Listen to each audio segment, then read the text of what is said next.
গ্রাম বাংলার অপরূপ সৌন্দর্য উপভোগ করতে করতে আজকের যাত্রা শুরু করি। আসলে গ্রামীণ অপরূপ সৌন্দর্য উপভোগ করতে হলে আপনাকে অবশ্যই বাড়ির বাইরে বের হতে হবে।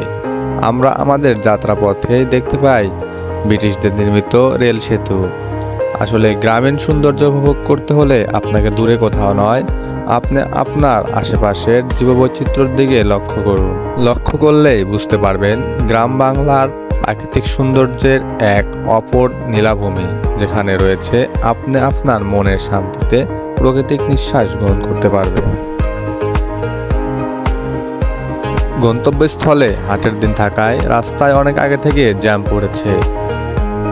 শ্রাবণের তীব্র তাপে হাঁটুরে অতিষ্ঠ হয়ে প্রাকৃতিক বাতাস গ্রহণ করার জন্য সে প্রকৃতির মাঝে কিছু সময়ের জন্য বিলীন হয়ে যায়, যেন সারাদিনের অশেষ ক্লান্তির দূর হলো।